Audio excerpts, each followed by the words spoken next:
artists. Today we're going to make a piece of art focused on the element of art, space. I'm going to show you how to create space on a piece of paper using something called a horizon line. So let me show you what I mean. I've got a piece of paper here with a dinosaur on it, and he's just kind of a dinosaur floating in the center of his paper. But if I draw something that's called a horizon line, I can give him a space to be in. And a horizon line is usually a line that is straight. Sometimes it's wiggly, but it's usually a straight line somewhere in the center of your paper or above the center, and it shows where the ground is, okay? So I'm going to draw just a straight line on either side of this dinosaur, all the way out to the edge of the paper. And suddenly, I have created space on my paper, right? Now, this is the ground, and this is the sky. And the line that I just drew is called the horizon line, okay? So we are going to do a project today with a horizon line, right? We're going to do a project with a seal in it, okay? So a seal is a water animal. So I'm going to show you how to draw a seal. I'm going to show you how to draw a horizon line, and then we're going to add some details and have some fun with it. So we're going to start with our paper turned landscape style. That's the long way. We're going to start in the center of our paper, okay? And we want to make an arch shape, okay? Not too small, probably maybe about the length of your fingers, right? So right in the center, go ahead and draw with me. Make an arch shape. So we're going to be drawing the seal poking out of the water. So this is just going to be the top of his head poking out of the water. So then we're going to draw some eyeballs. Seals have little eyes. You can draw the eyeballs just like me, or you can draw them different. You can leave a shiny space if you want.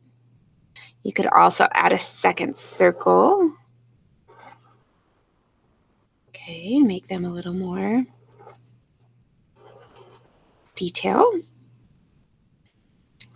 Next, we're going to make the seal's nose. It's an oval. You can color that in. And the mouth of this seal is similar. You can draw that similar to the way you would draw a cat's mouth. We're going to draw one forward J and one backwards J. So start at the nose, come down. One forward J and one backwards J. Now, right now, it's just sort of a floating head, so we need to give it some space, right? The first way that we're going to give it some space is we're going to put it in the water. So below your seal's head, we're going to draw a wavy line that connects to the bottom of your seal, okay? This is going to make it look like it's in the water. So I'm going to draw a wavy line. I'm going to make sure that I touch that part. Oh no, I didn't touch that right there, right? So I'm not going to freak out. I'm just going to connect it. Perfect. And then above that, so maybe in the center or the middle or a little bit above the middle, we're going to add a horizon line. So start on one side of your seal's head and draw a line, straight line all the way out to the side of your paper. And then do the same thing on the other side. Okay. He's starting to look like he is somewhere, right? I think he's going to look more like he's in the water if we add even more wavy lines. So why don't you go ahead and add some more wavy lines? You don't have to do them just like mine. You can make your own version of wavy lines.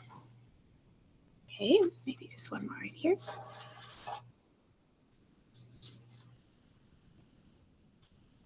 And at this point, maybe you should put your cap on your marker, because I don't want you to follow along with me anymore. I want you to watch and then add the details that you choose afterwards, okay?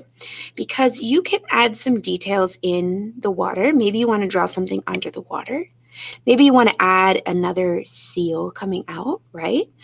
Maybe you want to add some fish in the water, right? There could be lots of things that you could add. Also, you might want to add something in the sky. There could be many things we could add back there. Some simple mountains. We could add a sun. Maybe there's an airplane in the sky or a rainbow. Maybe he's swimming out in front of where a carnival is. In the background on the land could be a big carnival, like a giant Ferris wheel. Wouldn't that be fun? You can draw whatever you want in the background. For me, just for the sake of time, I'm going to draw some quick mountains. I don't want you to follow along with me. I want you to just watch at this point, okay? So I'm going to draw a couple of mountains, maybe some hills, and then maybe I'll add a rising sun right here.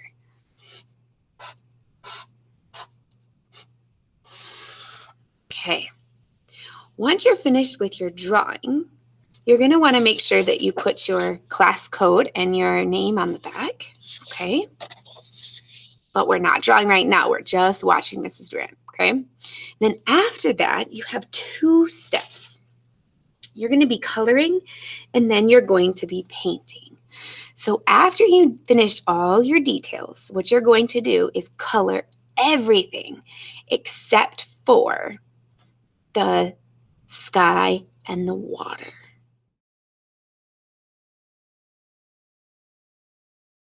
Okay, so let me show you a finished one that I have.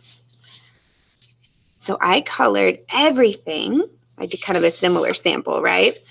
I colored everything except for the water and the sky. We're going to paint the water and the sky.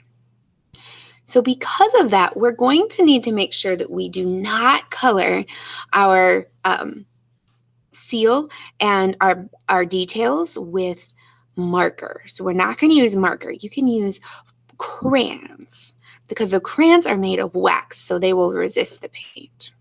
So what we're going to do today is draw the seal and all the details. And then if you finish that, you can go to coloring. Okay? And then after that, I'll show you the next step.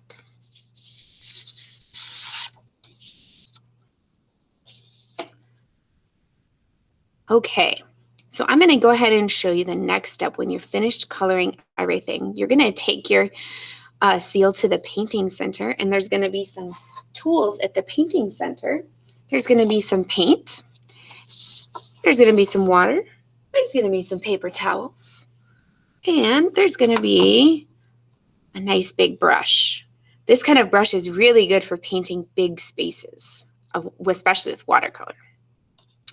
I'm also going to give you a white oil pastel. You don't have to use this. It's an option. It's a really fun tool to use for what I'm going to do. If you want to, before you start painting, you can add some extra details in your water. Now, I know you can't see it because it's white, but guess what? You're going to see it after I paint it. So I'm going to add some extra waves. And then, just because it's fun, maybe some circles for bubbles. And then maybe in the sky, I can add some wind lines. Wouldn't that be fun? What else could you add in the sky with white? I bet you guys have some good ideas. Okay, so we've got lots of spirals are what I chose for my wind lines. That'll be fun. And then after that, I'm just going to paint. So I think I'm going to start with my water. And for my water, I'm going to do a mix of blue and I think maybe like a purplish bluish maybe. Oh, and then you see those white spots starting to show up. Cool, right? Awesome.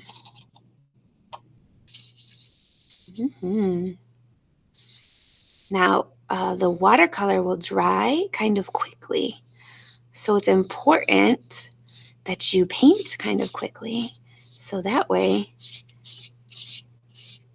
your paint doesn't dry before you get a chance to mix it.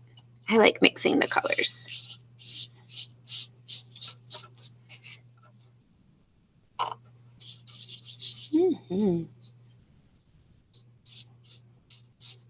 Okay, so my white spaces are showing up, and I think even you can see it better in real life. On the camera, it might be a little tricky to see it. Okay, I'm going to do the top part.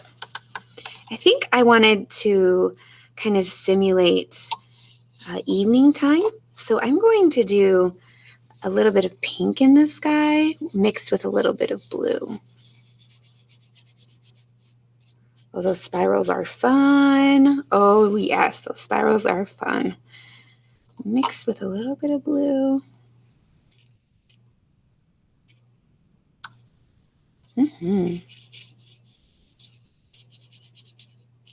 Oh, see, that started to dry a little bit right there. That's okay.